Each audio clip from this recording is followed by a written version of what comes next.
Alright guys, we are here for what will be the final episode of preparing for Dokkan Battlefield. So, if you guys are not familiar with like the Dokkan Battlefield series, I'll briefly talk about it and then we'll jump in. Basically, like, when I started YouTube, I was more of like a Let's Player playing different, kind of games and kind of, you guys get what I'm saying, like, doing a playthrough, commentating, whatever. So, when I started playing JP Dokkan, like, obviously, I went from a decent global account, a pretty good global account, to, starting over fresh on JP. I knew about the Dokkan Battlefield mode, where you needed 100 URs, and it was kind of a tower defense thing. So I was always very keen to playing that new mode. So I was constantly focusing on preparing my entire box, having over 100 URs, and being ready to take on Dokkan Battlefield. So I created a series where I would, anytime I would Dokkan Awaken a unit, I would always do it on video, so that I would be ready for when Dokkan Battlefield inevitably did come back. Now, it did come back. Obviously, by the time Dokkan Battlefield has returned, there have been so many new units, so many powerful LRs and stuff, that a majority of the units I awakened during the series, I don't even use in the mode at all, and I never will. But still, I do like to go ahead and awaken these units on video, so we'll go ahead and jump into it now. Another reason is, like, I haven't really done any preparing for Dokkan Battlefield videos in a while. The reason for that being is because, I had, like, almost every unit in the game awakened. And I would like to do a video where basically I do a breakdown of, several different units I'm awakening. So what I would do is I kind of just do, like, a showcase of them. The reason I was able to do a preparing for Dokkan Battlefield here is because several of the units we're going to awaken are World Tournament units. Because LRTN came out, I had to use all my World Tournament medals to awaken him, so I had a bunch of World Tournament units that I could awaken, but I didn't have the medals for, and now I finally do. So let's go ahead and start out with this AGL Kid Goku right here. Now, I believe this guy's awakening is not yet on Global Dokkan, but I'm also pretty sure that he will arrive on the next Global World Tournament, because he came as part of the 21st World Tournament on JP, which is what will be the next World Tournament over on Global Dokkan. Love the card art for this card, by the way. This is, of course, the card of Goku racing off to go fight Demon King Piccolo, during their leading up to their climactic fight. So this is the Greatest Assault Goku Youth Giant Ape. His leader skill is all types Ki +3 and attack and defense 40%. His super attack is the Kamehameha, which does supreme damage to the enemy. His passive skill is Beetling Power, which is attack and defense 70% at the start of turn. And then he has a rare chance to turn into a giant ape. So attack and defense 70%, not bad. Not bad. That's decent, especially because he is on two of the worst categories in the game. And I presume this is probably going to be one of the better units on both those categories.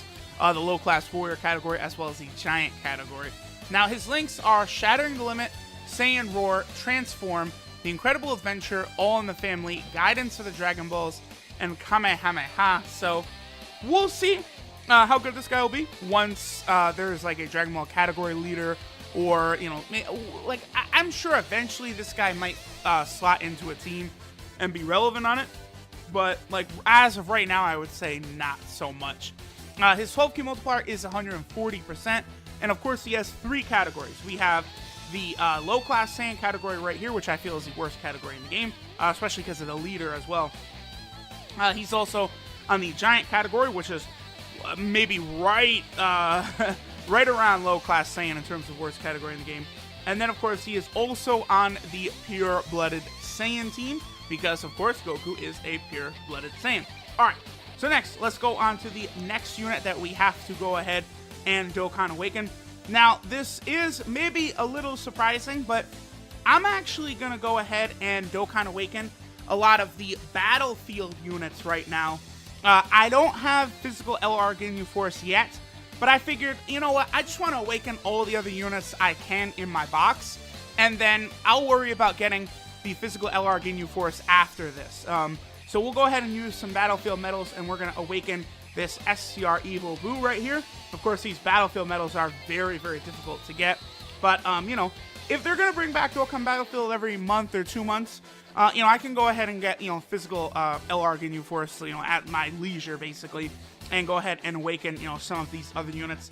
I don't know if I'm going to use a lot of these guys, but, it is still cool to go ahead and awaken them and take a look at them. So, this is Silent Executioner, Majin Buu Pure Evil.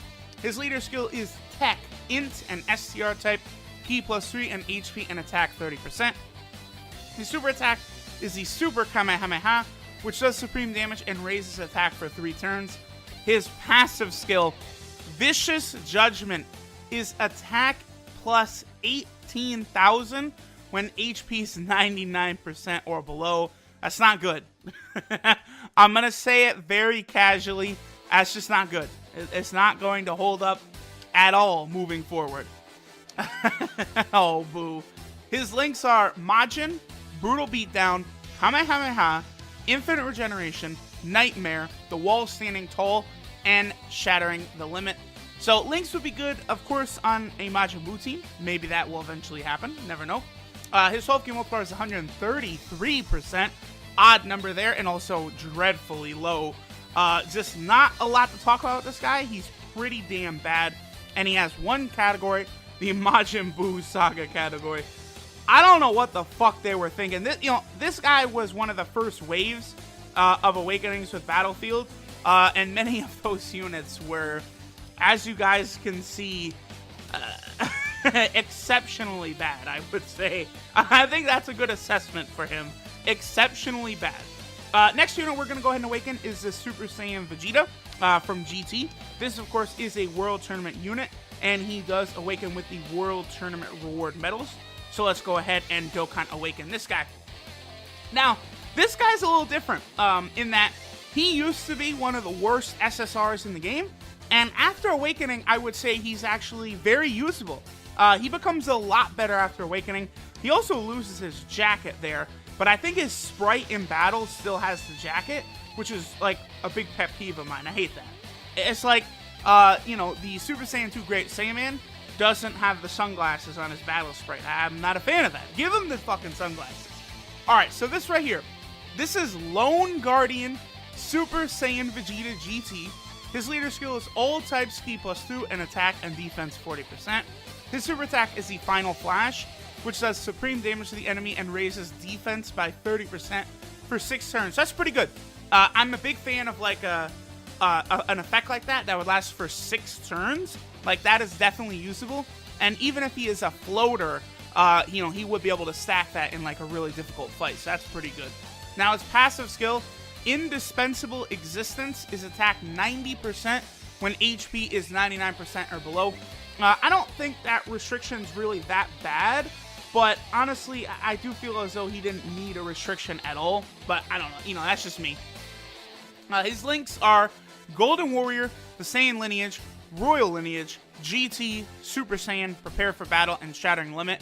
Now, one of the really good things about this guy, before he Dokkan Awakened, he did not have Prepared for Battle.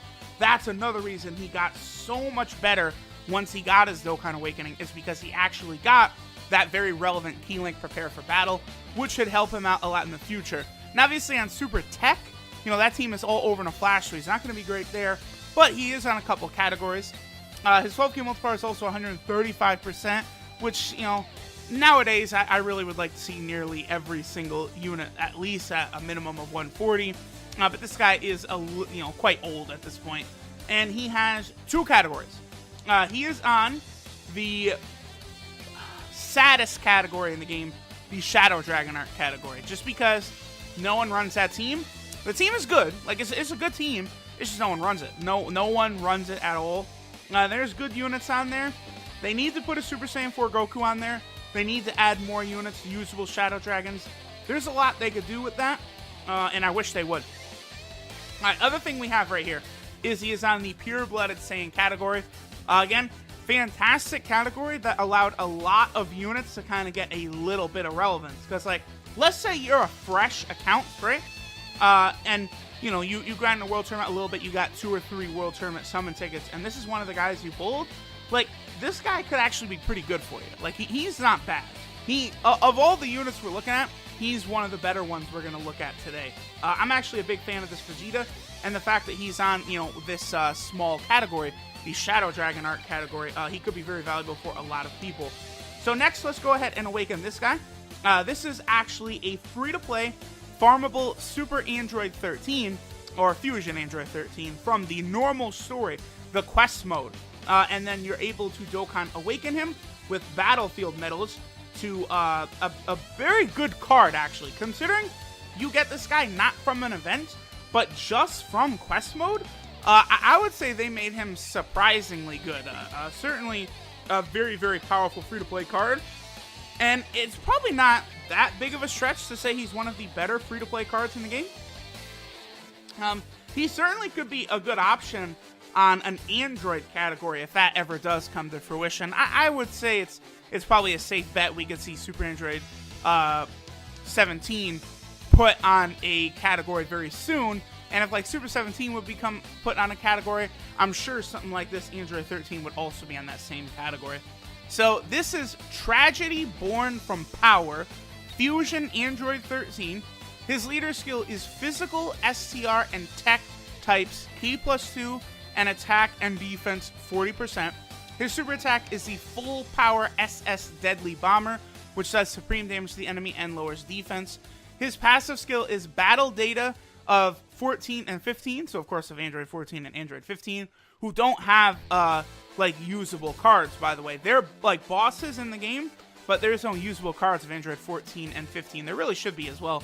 Like Android 13, I'd say he's worthy of getting a Dokkan Fest banner and like a summonable Android 14 and 15. Like, he could actually be the Android category leader. That wouldn't be like, oh my god, craziness. Like, it would make sense. And then you could make like Android 14 could be like a tank hard hitter, and then Android 15 could be a support type unit. Yeah, Android 15 would be a very good support type unit. 14 could be like a tank or something. There also does seem to be a new Android 16 as well. There's a lot of units that really have been passed up that need like usable SSRs on relevant teams. So that passive is Ki +4 and attacks 70% when Ki is 8 or more. So that's not bad. All he has to do is get to 8 Ki, and he is able to super attack. So I definitely do like that. And attack 70% is not too bad, considering he is, of course, a free-to-play unit. His links are Red Ribbon Army, Android Assault, Tough as Nails, Metamorphosis, Fear and Faith, Shattering the Limit, and, of course, Nightmare. So he does have a few solid links, and definitely could be good on an Android team. We'll see. His 12 key multiplier is 140%, which is not bad. Yeah, that's not bad. That's not bad. And he does have one category. He is, of course, on the movie boss category. But I do kind of have a suspicion that we could see an Android category coming sooner rather than later. It has seemed recently like they've been trying to get all the Dokkan Fest units that are not on categories into categories. Like, you look at Blue Vegeta with the full-blooded Saiyan team. Look at Turles with the movie boss team. Like, they're really trying to get a lot of these units onto categories now. Even like Physical Super Vegito with the Majin Buu Saga team got a lot of units that didn't have categories onto a category team. So that is interesting. So next, we're going to do 2 more units here. The next one is actually probably the best unit of this listing. And honestly, he does kind of deserve his own video. I probably will just make a video on this Turles in the future. Now, I actually missed it. The Tree of Might event was up, but I misread the date, and I thought it was going to be up longer. But Turles, of course, is farmable. Maybe after I go ahead and the event comes back, and I farm up his super attack in the future, I will go ahead and do a video on him. But this Tech Turles is a very, very good unit for an Extreme Tech team, and he's also very, very good for Super Battle Road. So definitely do not sleep on this guy. Alright, so let's go ahead and take a look at this bad boy. So this guy right here, this of course is Absolute Suppression Turles. His leader skill is Ki 3 and attack and defense 30% when HP is 30% or above. His super attack is the Kill Driver, which does supreme damage with a high chance to stun the enemy. Again, very valuable for Super Battle Road right there. His passive skill, Advanced Combat Power, is Ki 3 and attack and defense 60% for 7 turns from the start of turn. So it sucks that he has a restriction. I don't really think he needs a restriction at all. You know, key 3 in attack and defense 60% is not crazy OP. But, you know, as long as he has that active, he's going to be a very solid unit. Especially like that key 3 is really going to help him on a team like Extreme Tech, where key could be an issue between some of these Saiyans. And most of the time, a fight is probably not going to last longer than 7 turns. Maybe some of the newest Dokkan Fest boss fights, but really what's funny is by the time you get to the last phase of these Dokkan Fest boss fights anyway, the enemies are likely to be immune to stun. So, you know, at that point, he does basically just become a completely worthless unit. But for the beginning of the fight, he is pretty good. So his links are Destroyer of the Universe, Saiyan Warrior Race, Prepare for Battle, Thirst for Conquest, Big Bad Bosses, Shattering Limit, and Nightmare. So he would be a pretty good unit on a number of categories. 12 key multiplier is also 135%, which is fine. Now, he would be a good unit for all these categories he's on.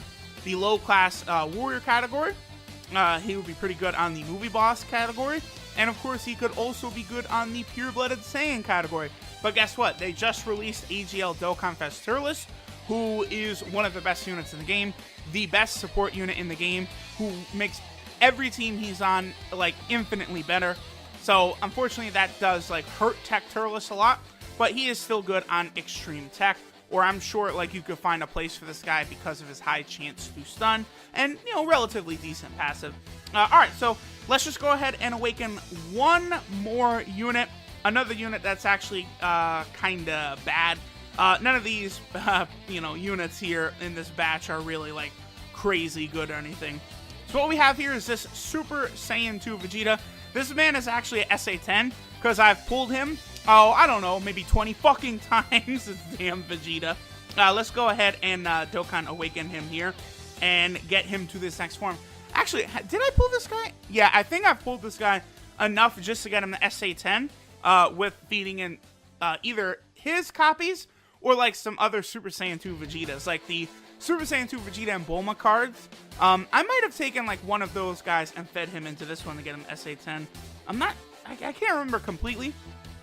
But what's funny is even though he's at SA10, it's not like it matters because he's really not that great. These battlefield units taking the most valuable awakening medal, and they're really not even that good. So this is Everything at Stake Super Saiyan 2 Vegeta. His leader skill is AGL, Tech, and Physical types. Ki +3 and HP and attack 30%. His super attack is the Final Impact, which does supreme damage to the enemy. His passive is Desperate Attack, which is attack and defense 90% when HP is 80% or below. So that's nice. Like, you know, attack and defense 90% is good, but when HP is 80% or below, you know, it's just an annoying restriction to have to make this guy, like, decent at all. And then his links are Super Saiyan, Saiyan Warrior Race, Golden Warrior, Royal Lineage, Revival, Prepare for Battle, and Shattering the Limit. So, I don't know. Just, I'm not really the biggest fan of this unit. You know, it is cool to have a Super Saiyan 2 Vegeta.